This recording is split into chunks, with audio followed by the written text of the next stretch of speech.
ठीक है, तो किसके बारे में? वेन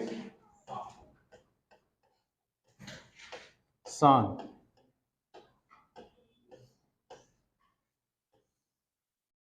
तो छत्तीसगढ़ के नामकरण में आज देखना है वेन सांग। कौन है वेन सांग? चीनी यात्री थे, है ना? कहां से आए थे? चीन से आए थे। चीनी यात्री होंगे तो कहां से आएंगे जी? चीन से ही आएंगे, है ना? तो क्यों आए थे चीन से भारत?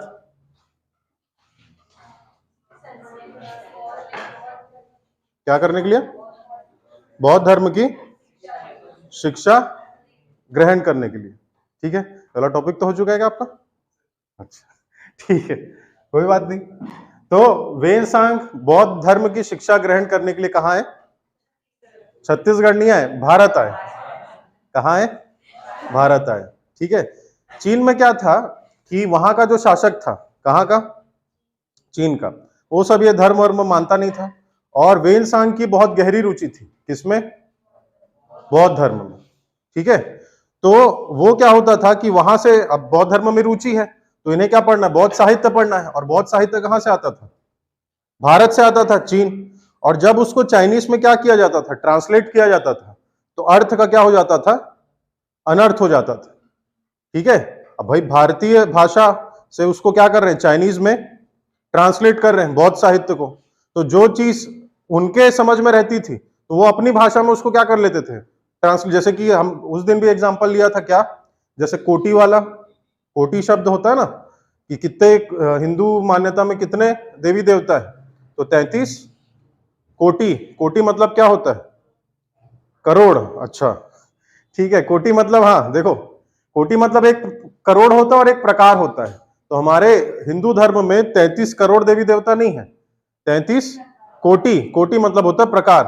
तो जैसे अर्थ का अनर्थ होता है, वैसी चाइनीज में भी जब ट्रांसलेट किया जाता था किसको? बौद्ध साहित्य को, तो क्या हो जाता था? अर्थ का अनर्थ हो जाता था। तब वे इंसान क्या सोचे कि अब चाइना में रह के तो बौद्ध धर्म की शिक्षा ग्रहण नहीं हो सकती, अब मुझे जाना पड़ेगा कहां? भारत जाना पड़ेगा। तो वहां से चोरी छुपे निकल जाते हैं, कहां वो? भारत के लिए। कौन? वेनसांग। ठीक है, और उस समय की जो टॉप की यूनिवर्सिटी थी, ठीक है ना, विश्व में कौन सी थी? नालंदा यूनिवर्सिटी, नालंदा विश्वविद्यालय। वहां पे क्या करते हैं ये? एडमिशन लेते हैं। कौन? वेनसांग। ठीक है, और एडमिशन का भी प्रोसेस था भाई, जैसे आप लोग अलग अलग एंट्रेंस एग्जाम देते हैं ना विभिन्न एग्जाम के लिए, तो वैसे ही नालंदा में भी क्या था? एडमिशन लेने के लिए उन्होंने बकायदा क्या किया था? एंट्रेंस एग्जाम दिया था। पहले संस्कृत सीखी, संस्कृत सीखने के बाद एंट्रेंस एग्जाम दिया, उसके बाद फिर एडमिशन लिया। ठीक है, कौन से धर्म की शिक्षा ग्रहण करने के लिए?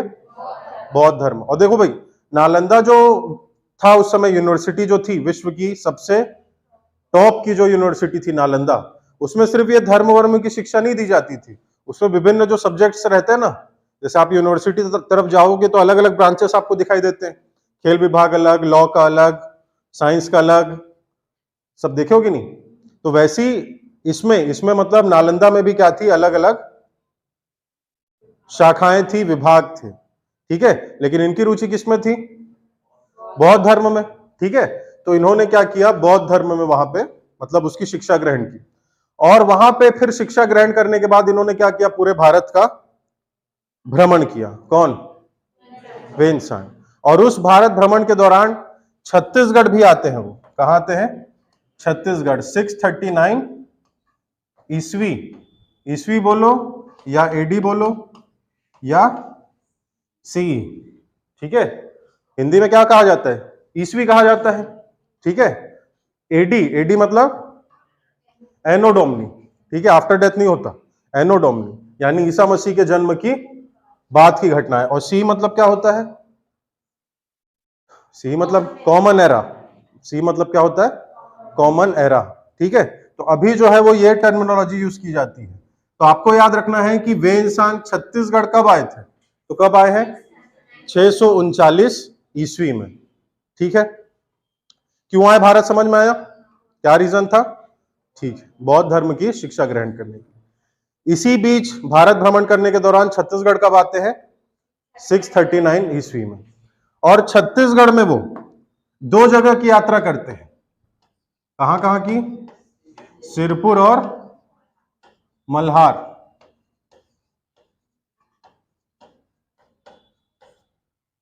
सिरपुर और मल्हार की यात्रा करते हैं। ये भी क्वेश्चन पूछता है, वेनसांग जब छत्तीसगढ़ आए थे 639 ईस्वी में, तो उन्होंने कौन से दो जगहों की यात्रा की थी? तो कौन से दो जगह थे? सिरपुर और मल्हार की यात्रा की थी। ठीक है, सिरपुर की यात्रा क्यों की और मल्हार की ही यात्रा क्यों की?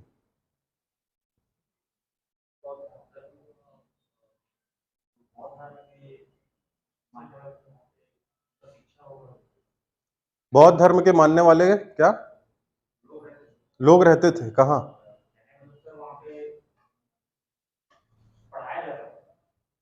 अच्छा,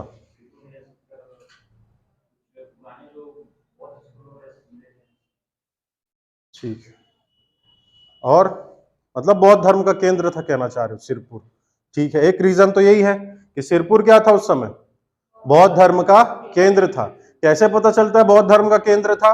क्योंकि वहां पे विभिन्न क्या मिले? बहुत विहार मिले, बौद्ध विहार, है ना। 3-4 चीजें बताया था, है ना। क्या क्या होते हैं? विहार, एक होता है क्या? चैत्य, एक होता है क्या? स्तूप। तो सर्वाधिक क्या मिले यहां से? विहार मिले। कहां से? सिरपुर से। 2-3 नाम याद रखने हैं आपको सिरपुर के बौद्ध विहार, जैसे आनंद प्रभु कुटी विहार, स्वास्तिक विहार और तिवरदेव विहार। ये सब फेमस विहार है। कहां के? सिरपुर के। विहार मतलब क्या होता है? जहां पे बौद्ध भिक्षुक रहते हैं, उनके निवास करने का स्थान क्या कहलाता है? विहार। उनके पूजा करने का स्थान क्या कहलाता है? चैत्य। और उनके जो अवशेष रखे जाते हैं, ठीक है, समाधि, हाँ, वो क्या कहलाता है? स्तूप। तो सर्वाधिक विहार मिले कहां से? सिरपुर, क्योंकि बौद्ध धर्म का क्या था? केंद्र था। एक रीजन तो यह हो गया किसका? वेनसांग जी के सिरपुर आने का, कि बौद्ध धर्म का केंद्र है। और क्या है? वो तो महात्मा बुद्ध आए थे। वेनसांग भी राजा विजयास के कहने पे आए थे।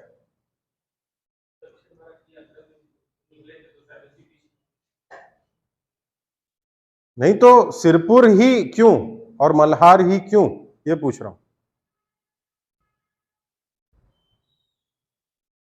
भाई मान लीजिए जैसे बहुत सारे विदेशी समझौते होते हैं ना, तो कोई मान लीजिए अगर जो बाइडन आ रहे हैं या कहीं और के प्रधानमंत्री या राष्ट्रपति आ रहे हैं, तो रायपुर में आके मिलेंगे।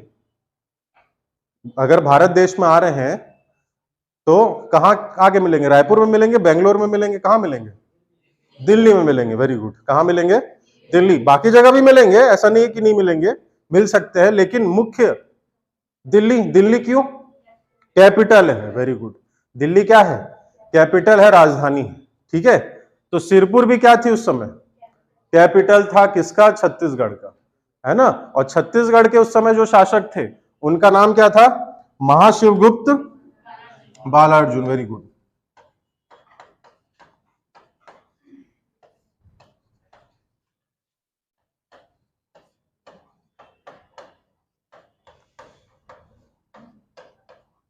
सिरपुर में जो लक्ष्मण मंदिर है उसका निर्माण कार्य इन्होंने ही पूरा करवाया है।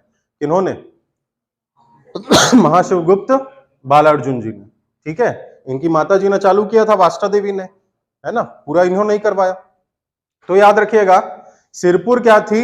महाशिवगुप्त बालार्जुन जी, जो कि पूरे छत्तीसगढ़ के क्या है उस समय? शासक थे। इनकी राजधानी क्या थी?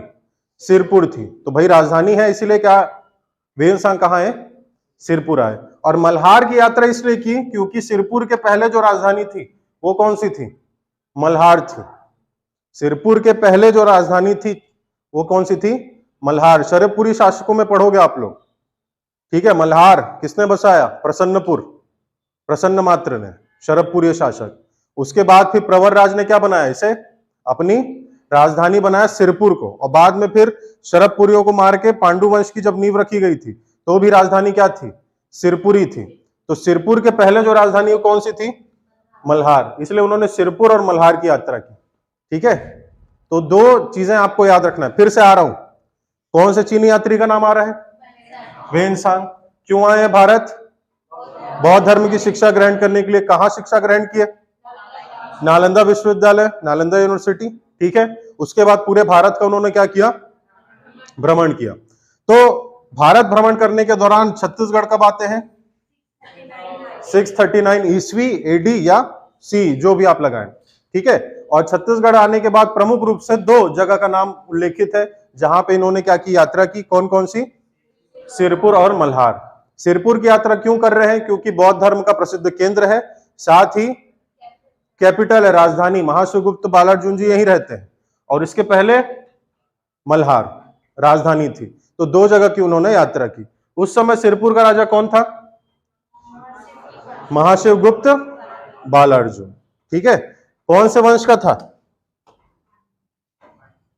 पांडु वंश या सोमवंश, दोनों याद रखना है। महाशिवगुप्त बालार्जुन के टाइम पीरियड से ही पांडु वंश क्या कहलाने लगा? सोमवंश, क्योंकि महाशिवगुप्त बालार्जुन किसके उपासक थे? शिव जी के उपासक थे, ठीक है। इतना क्लियर हो रहा है? हो रहा है जी? क्या क्लियर हो रहा है? हाँ, ठीक है। तो 2 जगह की यात्रा की। अब भाई इतनी इन्होंने क्या की? यात्रा कर रहे हैं तो कुछ रिकॉर्ड मेंटेन करेंगे, अपना बुक लिखेंगे। तो इन्होंने एक बुक लिखी थी। किन्होंने? वेनसांग ने। उनकी बुक का नाम क्या है? सी यू की,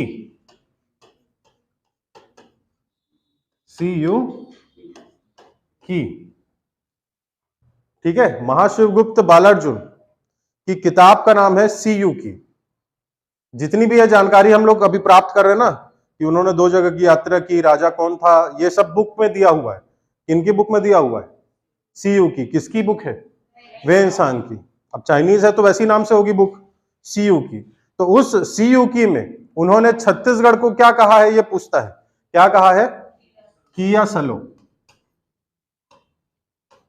किया सलो। बुक का नाम सी यू की, छत्तीसगढ़ को क्या बोले? किया सलो। इतना क्लियर हुआ वेनसांग जी पूरे? कैसे? पीछे अंडमान निकोबार दूर में बैठे हैं। चलिए, तो क्वेश्चन यही पूछता है कि वेनसांग की बुक का नाम क्या है? सी यू की। फिर वही किया सलो। वेनसांग की बुक का नाम क्या है? सी यू की। छत्तीसगढ़ को कोसल कहा जाता था ना, तो कोसल से ही इन्होंने क्या किया? किया सलो कहा। चाइनीज है ना, तो ऐसी उनका प्रोनाउंसिएशन निकला। किनका? वेनसांग का। कोसल से मिलता जुलता दिख रहा है ना। छत्तीसगढ़ को क्या कहा जाता था? कोसल, तो किया सलो कहा उन्होंने, ठीक है। और किसमें कहा है? सी यू की। कौन सी 2 जगह की यात्रा की है? सिरपुर और मल्हार। राजा कौन थे उस समय? महाशिवगुप्त बालार्जुन। कौन से वंश के थे? पांडु वंश के थे, ठीक है। और साथ ही कब किया ये भी पूछता है। 639 ईस्वी में, याद रहेगा, ठीक है। अब वेनसांग क्या करते हैं? वापस चाइना जब जाते हैं तो भी एक बीच की स्टोरी है, ठीक है। कभी बताया था भूले भटके। क्या स्टोरी है? नदी वाली। हाँ, जब अब ये क्या किया? अपने पूरे शिष्यों के साथ कहां जा रहे थे? वापस चाइना जा रहे थे। अब वहां से आए थे ना, तो पूरा ज्ञान अर्जन करके, पूरी बुक्स वुक्स लेके अपने शिष्यों के साथ वापस सांगपो नदी पार कर रहे थे। कौन सी नदी? सांगपो। कौन सी नदी है ये? ब्रह्मपुत्र। कौन सी नदी? ब्रह्मपुत्र नदी जब पार कर रहे थे, ठीक है, क्या हुआ? ऐसा छोड़ो, आन दो। क्या हुआ?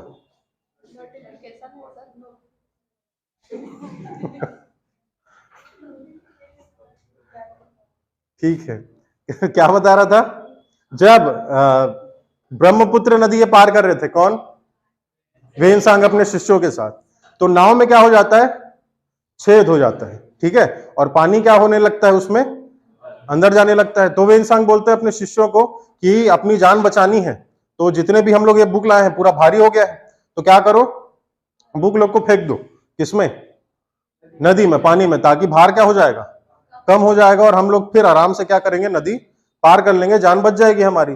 लेकिन शिष्य लोग क्या बोलते हैं कि नहीं, आपने इतना अथक प्रयास किया है, आप वहां से आए, कहां से, चाइना से, उसके बाद फिर एडमिशन लिया नालंदा में, ज्ञानार्जन किया, उसके बाद पूरे भारत का भ्रमण किए, उसके बाद इतनी जानकारी इकट्ठा की, इतनी बुक्स आपने लिखी, लेकिन ये पूरी आपकी मेहनत क्या हो जाएगा, पानी में बह जाएगा। और सच में पानी में बह रहा था उस समय, ठीक है।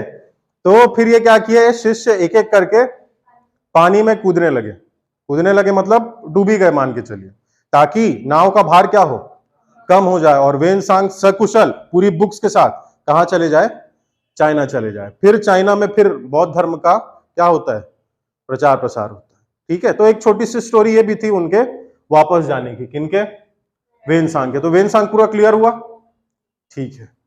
आगे देखते हैं बृहत संहिता। कौन सा, बृहत संहिता किसकी रचना है, बृहत संहिता?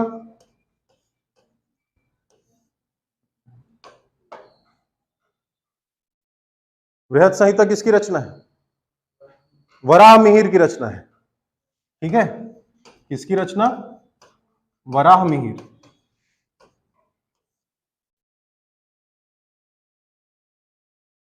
छठवीं शताब्दी के एक प्रसिद्ध विद्वान हुए वराहमिहिर, जिनकी रचना है बृहत संहिता। तो उस बृहत संहिता बुक में, उस बृहत संहिता किताब में वराहमिहिर ने भारत में, कहा, भारत में 283 राज्यों का वर्णन किया है। टोटल कितने स्टेट्स बताए हैं, 283 राज्य बताए हैं, किन्होंने, वराहमिहिर ने। कहा, भारत में, ठीक है। बृहत संहिता में वराहमिहिर जी ने कितने राज्यों का उल्लेख किया है, 283 राज्यों का उल्लेख किया है, ठीक है। अभी कितने स्टेट्स हैं, 28, इतने हैं, 28 है, ठीक है। एक उस समय ज्यादा था, कितना, 283, लेकिन उस समय भारत भी इतना बड़ा नहीं था, बहुत बड़ा था, ठीक है। जो हम लोग क्या बात करते हैं, कौन से भारत की, अखंड भारत की, ठीक है। पूरा वहां से लेके कहा, ईरान इराक से लेके नीचे इंडोनेशिया यहां तक का पूरा, आज का जो पाकिस्तान, ये सब तो पहले अपने ही एरिया थे, ठीक है। पाकिस्तान वाकिस्तान नहीं, पूरा ईरान इराक तक अपनी सीमाएं गई थी, जिसे कौन सा प्रदेश कहते थे, ईरान और इराक को प्राचीन काल में क्या कहा जाता था, कैकय प्रदेश, वेरी गुड।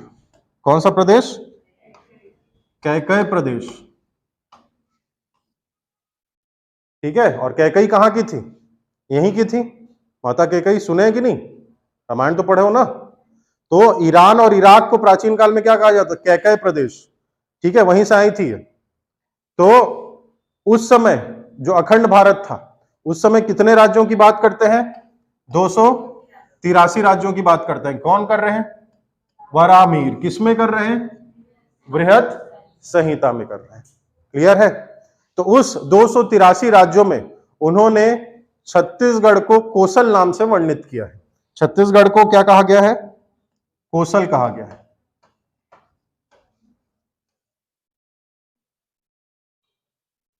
क्लियर हो रहा है, बृहत संहिता में कोसल कहा गया, किसे कोसल कहा गया, छत्तीसगढ़ को कोसल कहा गया है, ठीक है। बृहत संहिता किसने लिखा, वराहमिहिर ने। वेनसांग ने छत्तीसगढ़ को क्या बोला था, किया सलो, ठीक है। छत्तीसगढ़ को क्या बोले, किया सलो बोले, ठीक है। ये याद हुआ पक्का। बृहत संहिता किसने लिखा, वराहमिहिर। कौन सी सदी, 6वीं सदी के प्रसिद्ध विद्वान, ठीक है। अखंड भारत, उस समय कितने राज्यों का वर्णन किया, 283, 283 स्टेट्स का। और उस 283 राज्यों में छत्तीसगढ़ को कोसल नाम से क्या किया है, वर्णित किया है। क्लियर हो रहा है, ठीक है। नेक्स्ट पॉइंट लिखेंगे आप लोग, गुप्त काल। कौन सा काल, गुप्त काल।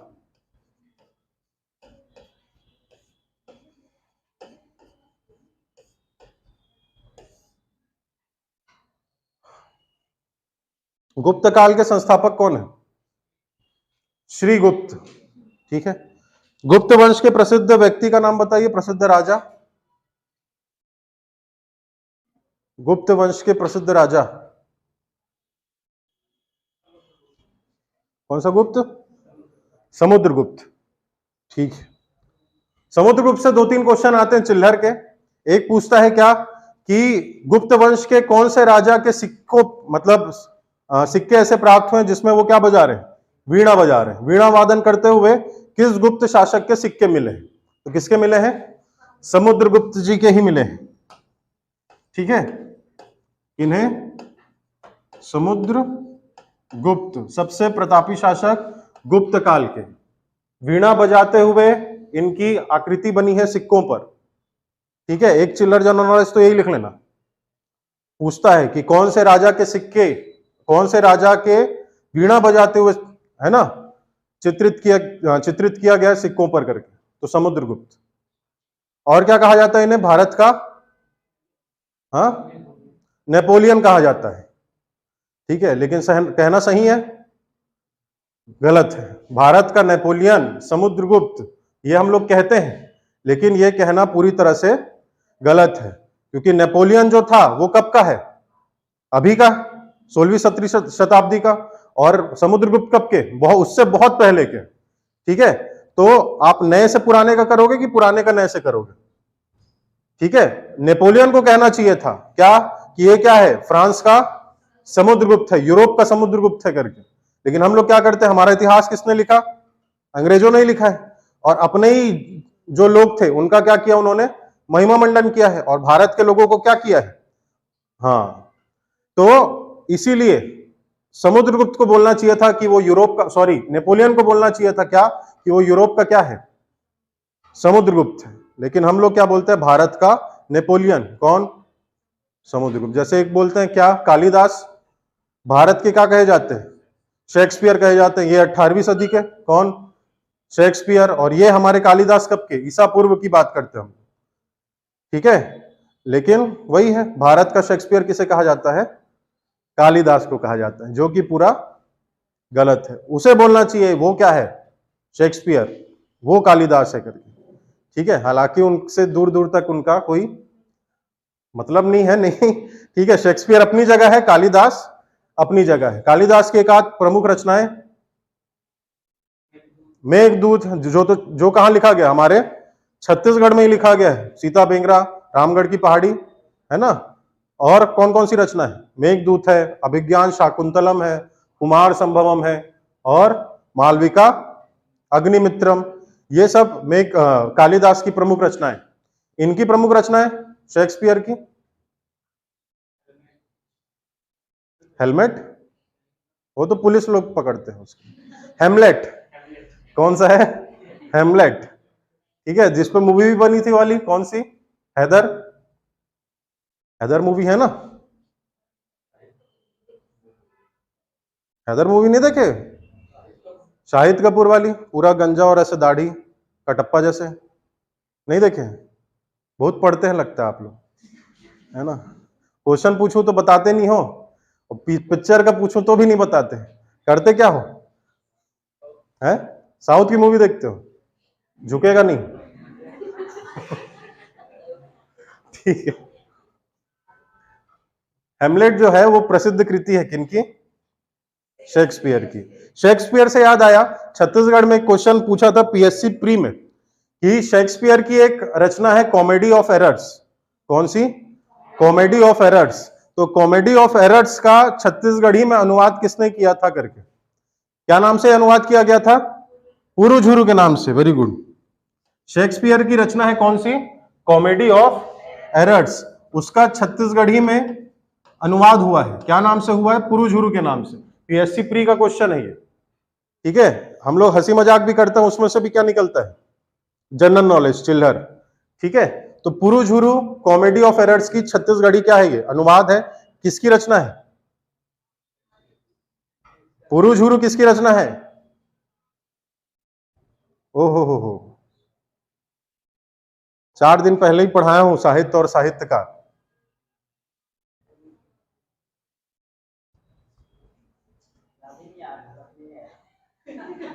याद ही नहीं आ रहा है? एक ही तो था उनका जी, कौन पांडे? शुक्लाल पांडे। ठीक है, क्या रचना? कॉमेडी ऑफ एरर्स का छत्तीसगढ़ी क्या किया था, अनुवाद उन्होंने पुरुजुरु के नाम से किया था। प्री का क्वेश्चन है, कैसे कर रहा हूं, उसको स्टार मार्किंग करवाया था। ओहो हो, बड़ा दिक्कत है। चलो, तो हम लोग कहां थे, समुद्रगुप्त। समुद्रगुप्त क्या हुए, भारत के सबसे प्रतापी शासक, कौन से वंश के, गुप्त वंश के। बीच में हम लोग अभी चिल्लर देखने लग गए थे। अब देखिए एक छोटा सा,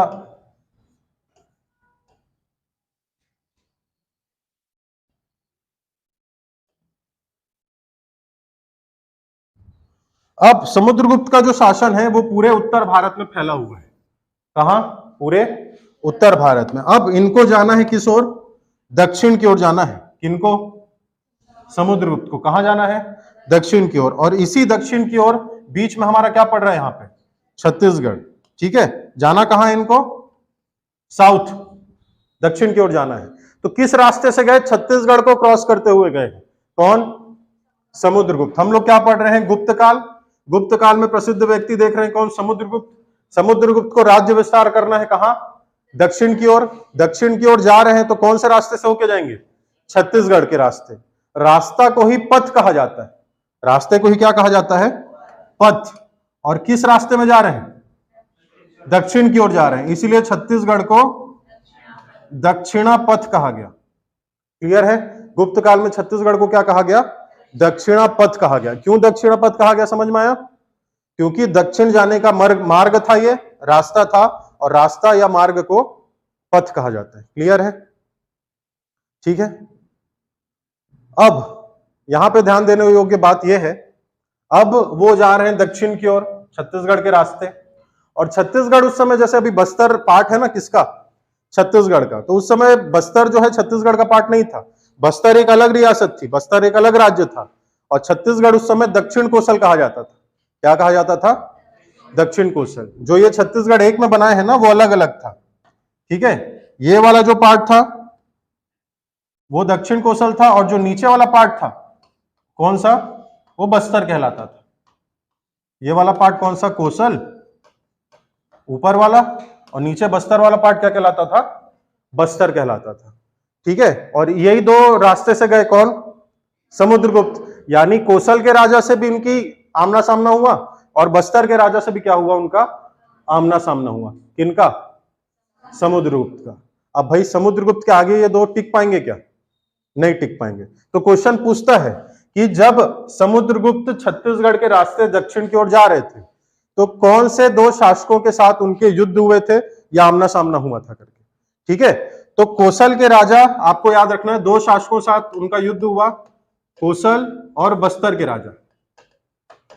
जहां पे समझ नहीं आए पूछ लेना भाई, आ रहा है ना, कैसे जी, इधर आ रहा है ना। कोसल के जो राजा थे उस समय, क्या नाम था उनका, महेंद्र सेन। और जो उस समय बस्तर के शासक थे उनका नाम क्या था, व्याघ्रराज। व्याघ्रराज। महेंद्र सेन जो थे वो वकाटक वंश के थे, ये वकाटक वंश और ये नल वंश।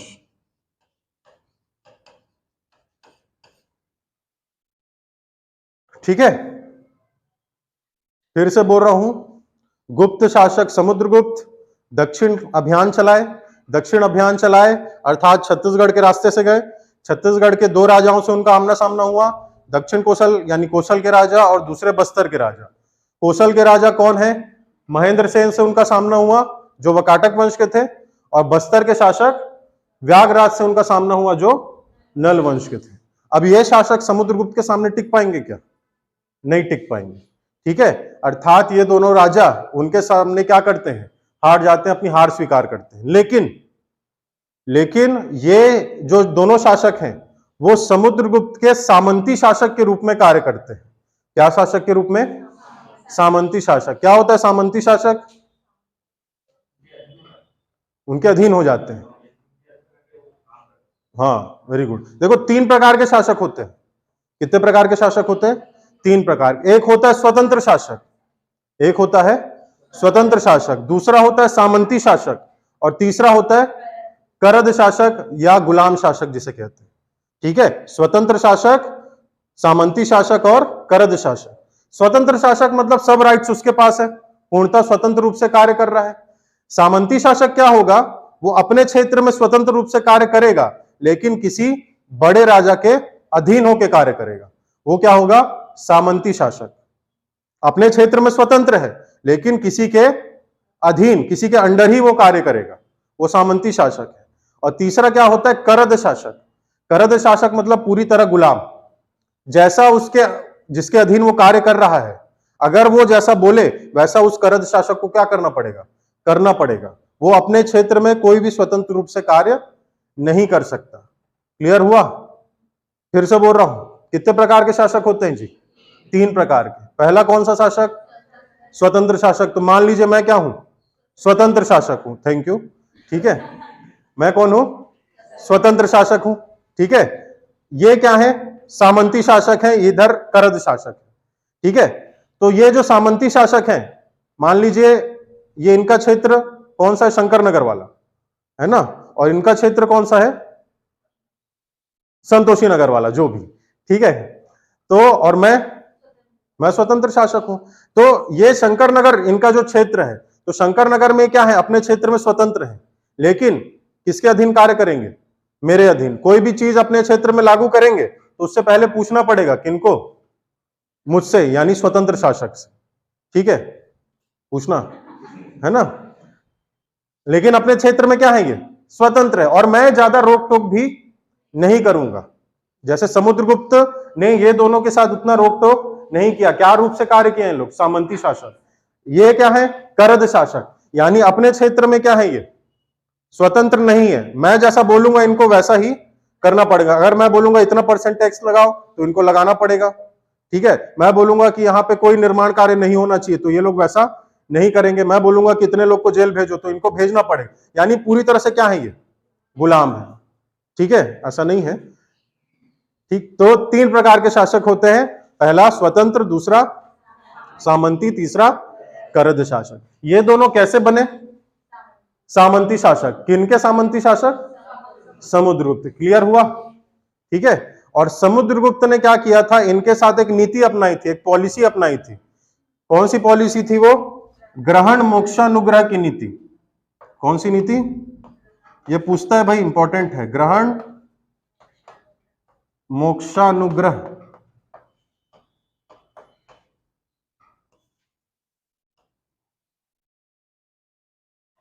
ठीक है, ग्रहण मोक्षानुग्रह की नीति, अर्थात समुद्रगुप्त जी ने ये दोनों को जीता। जीतने के बाद क्या दे दिया, इन्हें मुक्ति दे दी थी। इसमें लिखा है ना, ये देखो, ग्रहण मोक्षानुग्रह। ग्रहण किया लेकिन उनके अनुग्रह करने पर क्या किया, उन्हें मोक्ष भी दे दिया। बोला ठीक है जाओ, छोड़ दिया तुम्हें, लेकिन मेरे अंडर शासन करना, बिना पूछे, मुझसे पूछे कोई काम मत करना। ऐसा कौन बोले, समुद्रगुप्त। किनको बोले, महेंद्र सेन और व्यागराज को। ठीक है, क्लियर हो रहा है? और आगे इतिहास में तो पढ़ेंगे इनका डिटेल। ठीक है, तो एक बार फिर से, गुप्त काल में छत्तीसगढ़ को क्या कहा गया, तो दक्षिणापथ। ठीक है, क्यों दक्षिणापथ, क्योंकि समुद्रगुप्त को कहां जाना है, दक्षिण की ओर जाना है। किस मार्ग से गए, छत्तीसगढ़ से, इसलिए छत्तीसगढ़ के रास्ते से गए, उनके जाने का रास्ता था, इसलिए दक्षिणापथ कहा गया। कितने शासकों को हराए, 2। पहला कौन, महेंद्र सेन। कौन से वंश के, वाकाटक वंश के। पीछे देख के तो नहीं बोल रहे हो, ठीक है। कौन सा वंश के, वाकाटक वंश के। कौशल के राजा, और बस्तर के राजा कौन, व्यागराज। ये कौन से वंश के, नल वंश के। दोनों को हराए कि जीते, दोनों तो वही है ना, दोनों को जीते या दोनों को हराए, बात तो वही है। ठीक है, और कौन सी नीति अपनाए थे, ग्रहण मोक्षानुग्रह की नीति। क्लियर है? तो इतनी जितनी भी हम लोग अभी जानकारी देखे वो भी कहीं रिकॉर्ड होगा ना, कि ऐसे हम लोग बोलते बोलते या कहानी के माध्यम से सुन रहे, ऐसा तो नहीं है, कहीं लिखा होगा ये। ठीक है, तो कहां लिखा है ये, प्रयाग अभिलेख में लिखा है।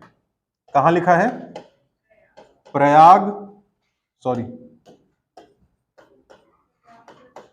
प्रशस्ति या प्रयाग अभिलेख में समुद्रगुप्त की दक्षिण विजय की जानकारी है ना, और छत्तीसगढ़ की जानकारी जो अभी स्टोरी पूरा देखें वो किसमें मिला है, प्रयाग अभिलेख में मिला है या प्रयाग प्रशस्ति में मिला है। और ये प्रयाग अभिलेख है किसका? हरिसेन का। और हरिसेन कौन है? समुद्रगुप्त के दरबारी हैं। ठीक है, अभी जितनी भी स्टोरी देखे ना, अभी महेंद्र सेन, व्यागराज, वो सब किसमें मिलता है? हमें प्रयाग अभिलेख में मिलता है। किसके? हरिसेन के। ठीक है, क्लियर हो रहा है? क्या क्या पॉइंट्स देखे थे? पहला क्या पॉइंट्स देखे थे? वेनसांग देखे थे आज, है ना। वेनसांग छत्तीसगढ़ कब आए? 639 ईस्वी में, 639 एडी में। ठीक है, कौन से दो जगह की यात्रा की है? सिरपुर और मल्हार। कहां से रतनपुर आ गया? मेरे को सुनाई दे देता इतने लोगों में भी कौन अलग बोल रहा है। सिरपुर और मल्हार की यात्रा की है। उस समय सिरपुर के राजा कौन थे? महाशिवगुप्त बालार्जुन। ठीक है, और अपनी कौन सी बुक लिखा उन्होंने? सीयू की। कौन सी बुक लिखे? सीयू की। और उस सीयू की में छत्तीसगढ़ को कियासलू नाम से वर्णित किया है। ठीक है, उसके बाद देखे थे दूसरा बृहद संहिता। बृहद संहिता किसकी रचना है? वराह मिहिर जी की रचना है। और उस वराह मिहिर जी की रचना बृहद संहिता में कितने राज्यों का वर्णन है? 283 राज्यों का वर्णन है। उस 283 राज्यों में छत्तीसगढ़ को कोसल नाम से वर्णित किया गया। Very good. उसके बाद फिर तीसरा पॉइंट देखे थे, कौन सा? गुप्त काल। गुप्त काल में एक प्रसिद्ध व्यक्ति, प्रसिद्ध राजा समुद्रगुप्त। कौन से जगह जाना है उनको? दक्षिण की ओर जाना है। छत्तीसगढ़ के रास्ते से गए, क्या कहा गया? दक्षिणा पथ कहा गया। कौन से दो राजाओं को हराएंगे? कोसल के महेंद्र सेन को हराएंगे। कौन सा वंश के थे महेंद्र सेन? वकाटक वंश के। और बस्तर के राजा व्यागराज, वो कौन से वंश के थे? नल वंश के थे। दोनों को क्या किए ये? और एक नीति के तहत इन्हें सामंती शासक बनाए। कौन सी नीति थी वो? ग्रहण मोक्षानुग्रह की नीति। क्लियर है? और इतनी ये सब जानकारी समुद्रगुप्त की किसमें मिलती है? प्रयाग अभिलेख या प्रयाग प्रशस्ति में मिलती है। और ये प्रयाग अभिलेख या प्रयाग प्रशस्ति है किसका? हरिसेन जी का। क्लियर है? ठीक, चलिए बाकी नेक्स्ट क्लास में देखेंगे, है ना। तब तक के लिए थैंक यू, जय हिंद।